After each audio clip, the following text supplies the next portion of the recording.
Shalom and greetings to you all. Okay, I lied. That's something I do often.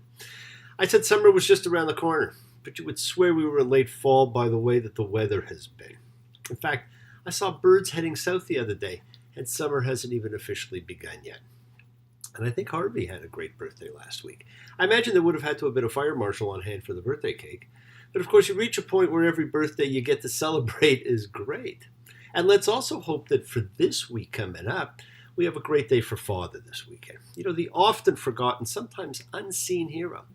It can also be the time of turmoil because so many fathers of prior generations and even of the current one had strained relationships with dear old dad.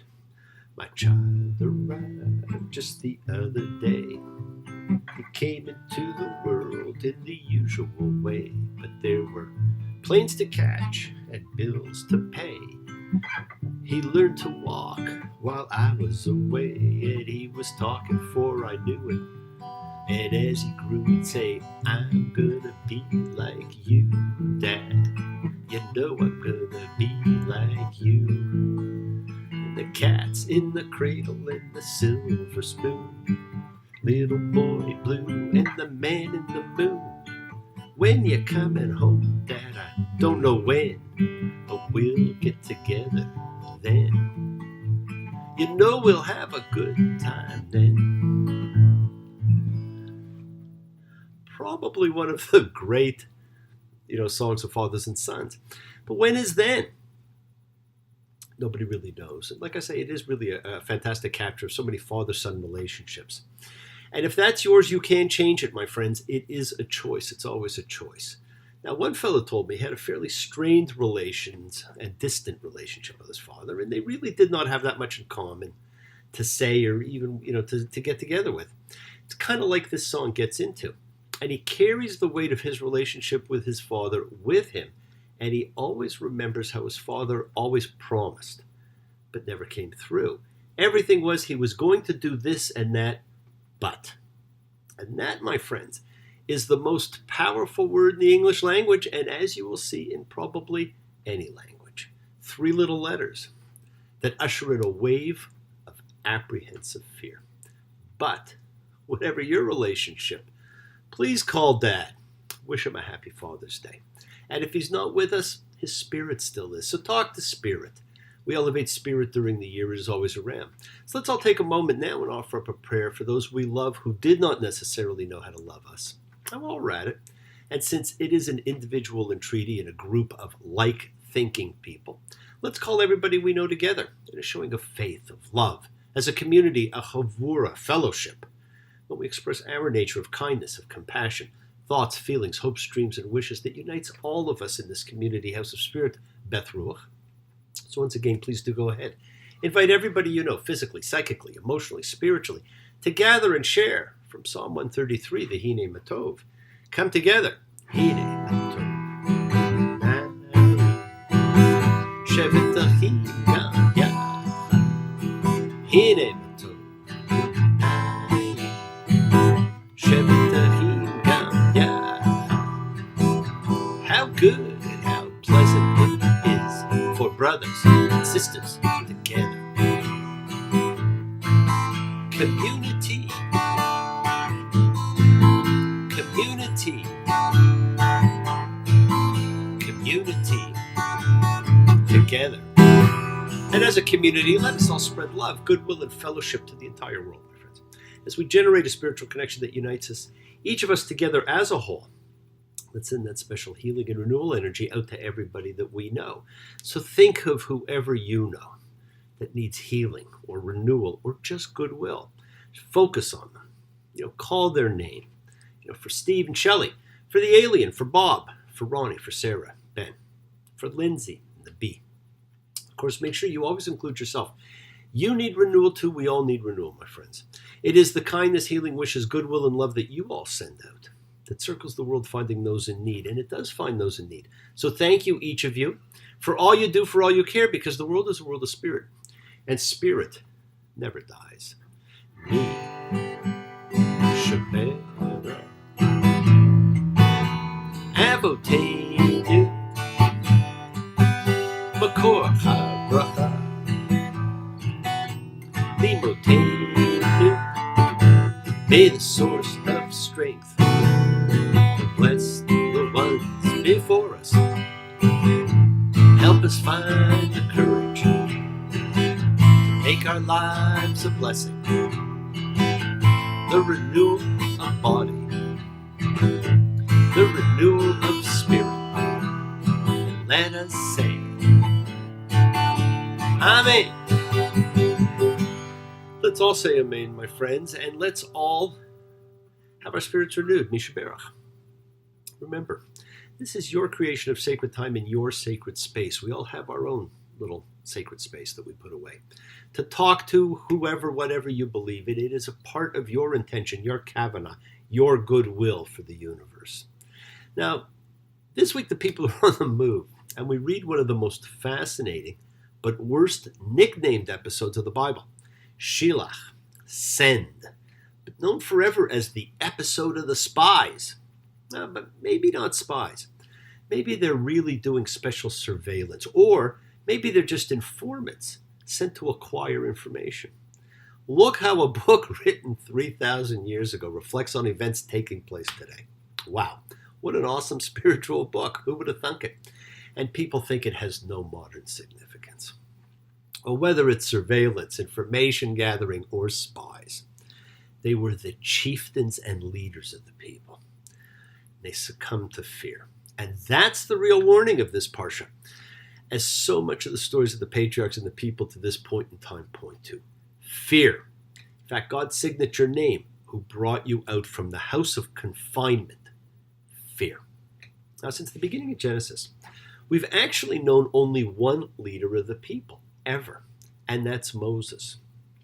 They weren't a people until now. This is the first time. And Moses, in turn, well, he's different because he epitomizes humankind. He stands between man and God, and he represents the best and worst of both. And so during this time in the wilderness, watch these two relationships unfold. It's here that we see it is the wilderness generation, the generation that is the closest to God, who hear God's voice and see miracles daily, who are the most rebellious generation in the Bible. And you 60s kids thought you were the most rebellious. Not even close. And that too is something we see played out again in our own lives, isn't it? Why do we have the most conflict with those that we are the closest to? An ongoing point in the Torah is that humans and their creator have an underlying basis of conflict, something in the very nature of the divine human condition. And the relations between God and Abraham's descendants are aimed at eventually resolving this. Now, God gives the instructions to Moses in Numbers 13:2. Send you men that they scout the land of Canaan, which I'm about to give to the Israelites. One man for each of his father's tribes, every one of them a chieftain. Well, that tells you everything right there. Now, anywhere you look, this story is commonly referred to as the episode of the spies. But keep in mind, the men whom Moses sends are the tribal leaders. They're not ordinary scouts. The function of their mission is not espionage, but observation, right? And they're there, to be able to lead the people.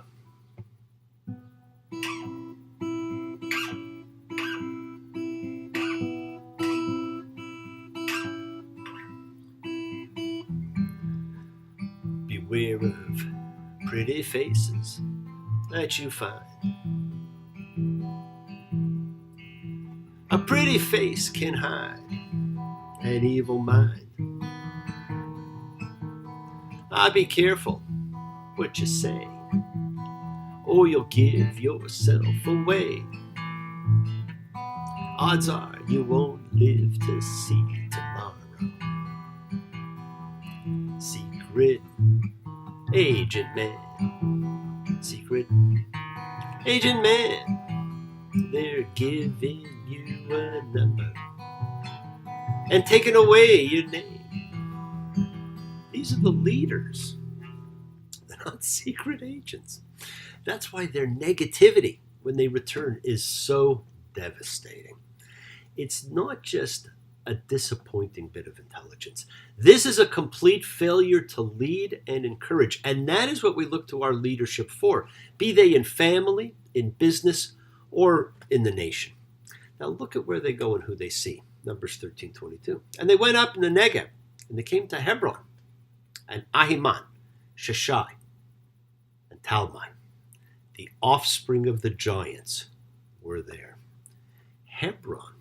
Well, we have a connection now back to Abraham. They returned to a place where Abraham lived, where he met the three visitors and first questioned God, and where the patriarchs and matriarchs are buried.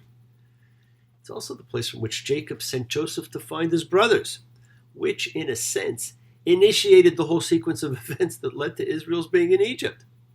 And it particularly symbolizes that this is a return home. Who do they see? The giants. And that takes us back to the Nephilim of Genesis, the hybrid beings, whose origins are from when the sons of God have relations with human women, who then give birth to giants. Numbers 13:25. And they came back from scouting the land at the end of 40 days. Well, there's that magical biblical number 40 again. And they told him and said, we came to the land where you sent us, and it's flowing with milk and honey, and this is its fruit. Okay, so we have proof that it's a land of milk and honey, and the fruit that they bring back is a cluster of grapes that's so large that two men had to carry it. Well, I don't know about you, but it certainly sounds pretty good to me. We don't know the meaning of fear. We play every minute by ear. One for all for one. Everybody's on the run, especially at this time of the year. Ooh, what do you do? No one else can dance like you. So what's all the fuss? Ain't nobody that spies like us. Now, wasn't that a lousy movie? Well, there was nobody who spied like them. Then it says, Numbers 13:28, Efesh ki az ha'am hayosheb ba'aratz. Nonetheless, the people who live in the land are strong. The cities are fortified, very big. And also, we saw the offspring of the giants there. And so they cannot go against these people. They cannot fight them. They cannot win. Now, did you notice the first word of that sentence? It's a really important word. Efesh, nonetheless. But there's an even simpler way of saying it. But. That deadly three-letter word that changes everything. But the people who live in the land are strong. I love you, but. I was going to do this, but. I wanted to get married, but. Hey, you did a great job, but. I would have told you, but. That word, my friends, is a game changer. It does not matter what came before. You only hear what comes after. This word doomed the entire wilderness generation to die. No one heard that the land was a land of milk and honey. They only heard undefeatable giants, land that eats its own. Friends, it is what follows the but that counts. It was true then, and it's true now, especially when we hear it from those who count, like our leaders, like our fathers, like our loved ones. I bet most of us grew up hearing far more criticism than compliments, and they do not offset. You only hear what comes after the but. The compliment is gone. And believe it or not, there was a study done by Marshall Losada and Barbara Fredrickson, and they came up with what's now called the Losada ratio. And that said that we need 3 compliments to 1 criticism. Now, I'd love to know how much money they spent on that study. Kind of like the shrimp on the treadmill study. You know what? We're all different. Some need a sandwich approach, compliment, criticism, compliment. Some need them to be different discussions altogether. Some don't deal well with either. We're all different, but we all need love and support. Try not to be so critical. Or maybe try switching the order. and say what you don't like first so that after the but, we get positive reinforcement. So think about that.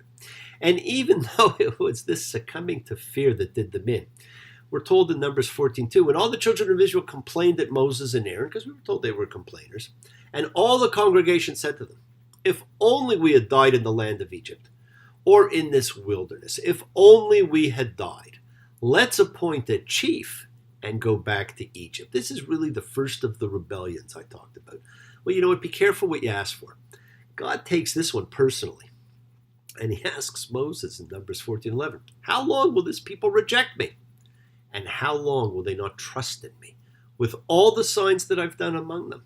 Well, why in fact do the people not trust? Why are they still afraid and doubtful? They have seen their God handle Egypt, the major power of the world. Why would they doubt that he can handle the Canaanites? They've seen him manipulate the whole of nature with the 10 plagues and the splitting of the sea. They have seen water come from a mountain crag. They have heard God's voice from the sky at Sinai.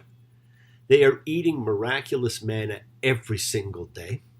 They've just miraculously been provided with all the quail they can possibly eat, even as they complain in this moment. There's a miraculous column of cloud and fire sitting right in front of them. Why are they afraid? Well, what was true when they left Egypt is still true.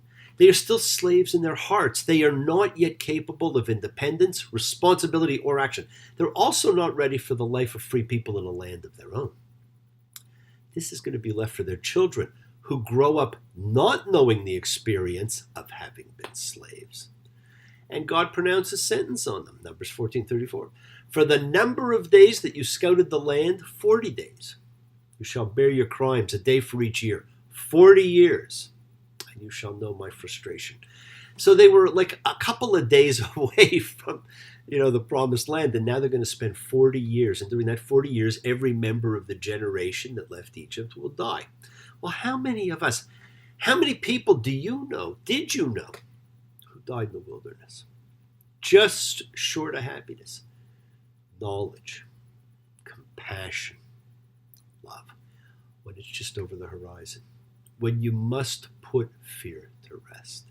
Yes, the world is sacred, so it's everything in it. Express your gratitude, light a candle, make a wish, my friends. Celebrate your life and the lives of those you love, like Dad this weekend. Share your feelings with them. Live free, be free, honor your freedom. Be well, be happy, and be blessed. Share and honor the light and all who live in the light and continue to shine. Continue to send everybody goodwill and love. Pray for peace and freedom for everyone. Add end to terror and hatred. Remember, friends, we are a community. We learn together. We celebrate each other. We love each other. We share this right together, men and women equally. So let's send out love, not fear. Send out peace, harmony, goodwill, and healing to all who need it. And please do. Learn to forgive. Learn to love, including yourself. Open your hearts. Take advantage of the time you have in the relationships with your life. Enjoy your journey, because we take the twists and turns and the patterns that weave through the fabric of our lives in our effort to grow, to learn, to be, to love. So please do love. Now, bless you all. Have a fantastic week. And I think next week we'll talk a little bit more about, forgiveness.